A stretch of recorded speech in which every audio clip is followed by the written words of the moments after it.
कि सर हमें पूरी किताब के सभी फार्मूले का एक वीडियो चाहिए। पूरी किताब के सभी मोस्ट इंपॉर्टेंट फार्मूले लेकर के आ चुका हूं। एग्जाम में करीब 25 से 30% ऐसे क्वेश्चन होते हैं जो पूरा का पूरा फार्मूले पर बेस होते हैं। तो टोटल कितने तस्वीर वाले हो गए? 3 3 दूनी 6 3 3 9 3 चौके 12 पत्ते मेरे भाई ऐसे होते हैं जो हमारे क्या होते हैं? तस्वीर वाले होते हैं मेरे भाई। तो वीडियो को भैया शुरू से लेकर अंत तक जरूर देखिएगा।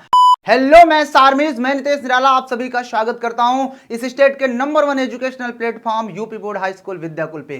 कैसे हो आप? उम्मीद है कि आप सभी लोग बहुत ही अच्छे होंगे। जैसा कि आप लोग बहुत दिन से मैसेज कर रहे थे, कमेंट कर रहे थे, हर जगह मैसेज कर रहे थे कि सर हमें पूरी किताब के सभी फार्मूले का एक वीडियो चाहिए। तो आज आप लोग के सामने मैं पूरी किताब के सभी मोस्ट इंपॉर्टेंट फार्मूले लेकर के आ चुका हूं। तो वीडियो को भैया शुरू से लेकर अंत तक जरूर देखिएगा। तो आप सभी का एक बार फिर से स्वागत करता हूं इस UP board high school Vidyakul के परिवार में।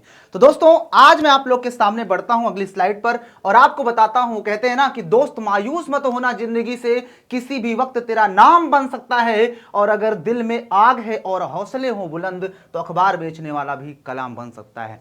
तो तेरे अंदर वो आग है, बस उस आग को पहचान और तू भी देख लेना टॉप करके दिखाएगा। तेरे जो सपने हैं वो एक दिन साकार होंगे। तो भैया आगे बढ़ते हैं। तो जैसा कि आपको पता है कि हमारा जो यूपी बोर्ड है ना, वो पूरा का पूरा एनसीईआरटी पर बेस है, एनसीईआरटी पैटर्न पर बेस है। और इस बुक में जितने भी चैप्टर्स हैं, जो भी कंसेप्ट है, वो हम लोगों ने बहुत अच्छे तरीके से पढ़ लिया है। तो इसी के जितने भी मोस्ट इंपॉर्टेंट फार्मूले हैं उन सभी को देखेंगे, क्योंकि हमें भी पता है और आपको भी पता है कि एग्जाम में करीब 25 से 30% ऐसे क्वेश्चन होते हैं जो पूरा का पूरा फार्मूले पर बेस होते हैं। तो आपने इस चैप्टर के अंदर आपने टोटल जो इस बुक में चैप्टर्स हैं आप पढ़ चुके हो, जितने चैप्टर्स, वो टोटल यही चैप्टर्स हैं। टोटल 14 चैप्टर हम लोगों ने पढ़े हैं और इन्हीं हर चैप्टर से रिलेटेड जो भी इंपॉर्टेंट फार्मूले हैं उनको देख लेते हैं फटाफट से। तो आइए देखते हैं। तो सबसे पहले वास्तविक संख्या आता है। वास्तविक संख्या के अंदर हमें संख्या के बारे में पता होना चाहिए, जो कि आप देख पा रहे हो। उसके बाद यहां पर कुछ बिना दशमलव वाली संख्या है, मतलब जो संख्या है वो दो प्रकार की होती हैं, उसमें से वास्तविक संख्या और काल्पनिक संख्या।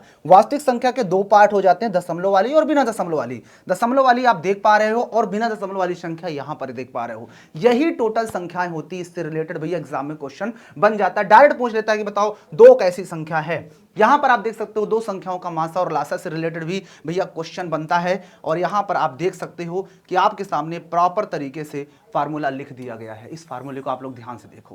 क्लियर है मेरे भाई? चलिए आगे बढ़ते हैं। तो यहां पर देखो दूसरा चैप्टर जो आपके सामने आता है उसमें रैखिक बहुपद आपको पता होना चाहिए, ax + b, और द्विघाती बहुपद जो कि सबसे ज्यादा इंपॉर्टेंट है, ये तो पता ही होना चाहिए। और इसके बाद त्रिघाती ज्यादा इंपॉर्टेंट नहीं है, लेकिन जो द्विघाती बहुपद है उससे मूलों का योग और गुणनफल के फार्मूले बनते हैं, क्वेश्चंस बनते हैं, ये भी याद होना चाहिए। इसके अलावा यहां पर मैंने 2-3 फार्मूले और भी लिख दिए हैं जो कि सबसे ज्यादा इंपॉर्टेंट है। सबको अच्छे से मेरे भाई आप लोग को पढ़ लेना है, ठीक है ना। आगे बढ़ते हैं। तो दो चर वाले रैखिक समीकरण में तो सबसे पहले तो इसका व्यापक रूप आप लोग को पता होना चाहिए। इनको हल करने की जो विधियां हैं वो आपके सामने दो ही आपके कोर्स में हैं, तो इन्हें भी अच्छे से पढ़ लेना। इसके बाद यहां पर आप देख सकते हो कि जो रेखाएं होती हैं उनके स्थितियां होती हैं कि जब दो रेखाएं कट करती हैं तो क्या होता है, दोनों समांतर होती क्या बोलते हैं, संपाती होती हैं तो क्या होता है, समांतर होती है तो क्या होता है। तो यहां पर सारे रूल्स लिखे हैं, इनको भी आप लोग ध्यान से देख लीजिए, सब कुछ पढ़ लेना। यहां पर आपको मैं एक बार फिर से दिखा दिया हूं शानदार तरीके से एक पूरे पेज में, कैसे ये रेखा होती है तो क्या होता है, ये रेखा होती है तो क्या होता है,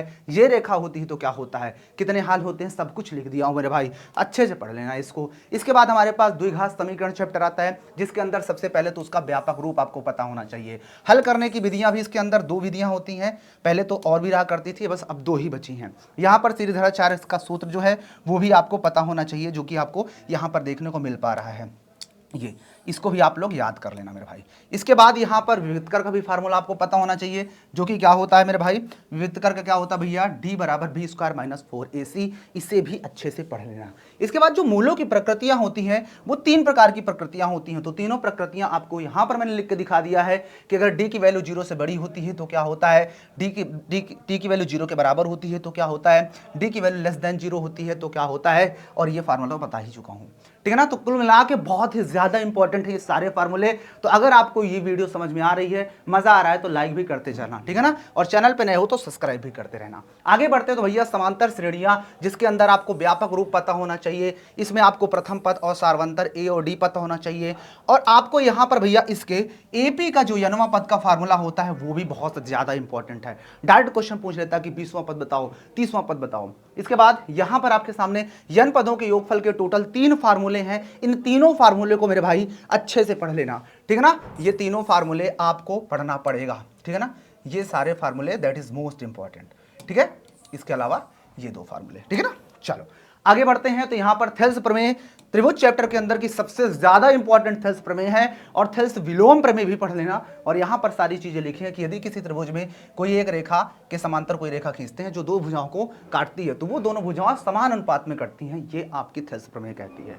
आगे बढ़ते हैं। तो भैया दो त्रिभुज समरूप होने की जो कंडीशन है वो भी आपको पता होना चाहिए। दो कंडीशन आपको दिखा देना है, ठीक है ना। ये समरूपता कसौटियां भी आपके सामने लिखी हुई हैं, इन सभी को अच्छे से पढ़ लेना मेरे भाई, ठीक है ना। चलिए आगे बढ़ते हैं। तो भैया निर्देशांक ज्यामिति, that is most important chapter. इसमें आपको सबसे पहले तो भैया ये दूरी सूत्र का फार्मूला याद होना चाहिए। दूरी सूत्र का फार्मूला बहुत ज्यादा इंपॉर्टेंट है, ठीक है मेरे भाई।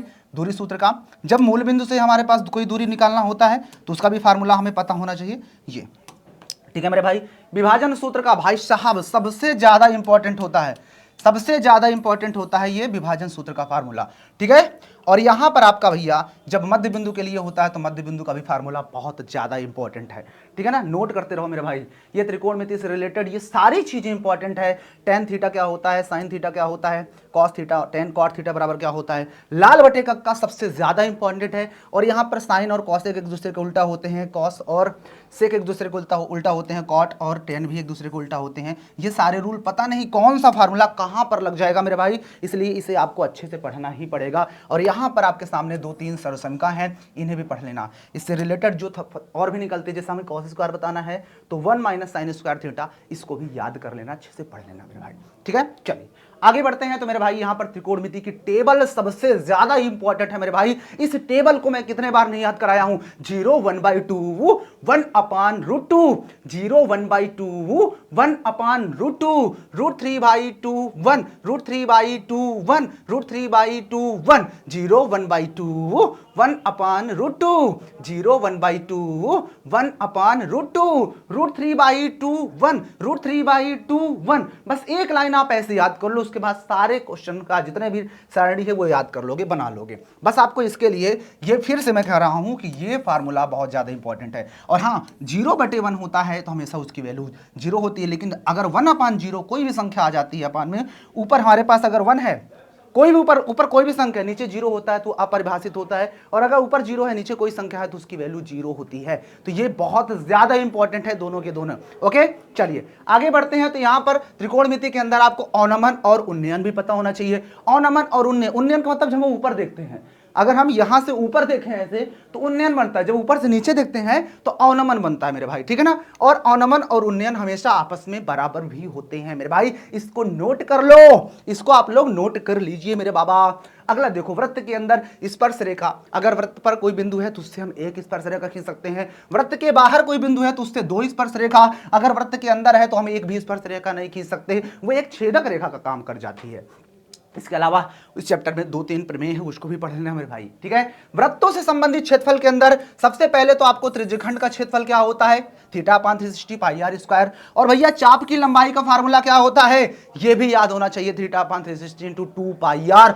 बहुत ज्यादा इंपॉर्टेंट है मेरे भाइया। चलो आगे बढ़ते हैं। वृत्तों संबंधित क्षेत्रफल के अंदर अब कभी कभी वो हमसे डायरेक्ट वृत्तखंड का क्षेत्रफल पूछ लेता है, जो कि आप देख पा रहे हो, और यहीं पर ये θ/360 × 1/2 r² sin θ होता है। भैया वृत्तखंड होता क्या है, तो ये आपका चाप और ये आपकी जीवा के बीच जो पार्ट बनता है उसको वृत्तखंड कहते हैं, ठीक है मेरे भाई। चलो आगे बढ़ते हैं। तो यहां पर पृष्ठीय क्षेत्रफल के अंदर मैंने बताया था कि ये मेरा ससुराल है, मेरे ससुराल का नाम है पृष्ठीय क्षेत्रफल, और आयतन जिसके अंदर हमारे 6 सदस्य रहते हैं, मेरे ससुर जी, मेरे सासू माँ, मेरे जो है कि बड़े साले साहब, मेरे छोटे साले साहब, मेरी पत्नी जी और मेरी अर्ध पत्नी मतलब साली जी, इन सभी के बारे में। तो भैया सबसे पहले हमारे ससुर जी हैं घनाभ, घनाभ का आयतन कुल पृष्ठीय क्षेत्रफल पार्श्व पृष्ठीय क्षेत्रफल याद कर लेना। हमारी सासू माँ घन, इनका भी आयतन कुल पृष्ठीय क्षेत्रफल पार्श्व पृष्ठीय क्षेत्रफल याद कर लेना, एग्जाम में डायरेक्ट क्वेश्चन बन जाता है। और भैया बेलन जो कि हमारे बड़े साले साहब हैं, इसका भी आयतन वक्र पृष्ठीय क्षेत्रफल और संपूर्ण पृष्ठीय क्षेत्रफल, भाई साहब इसको भी याद कर लो, आपके सामने सारे फार्मूले लिख दिया हूं।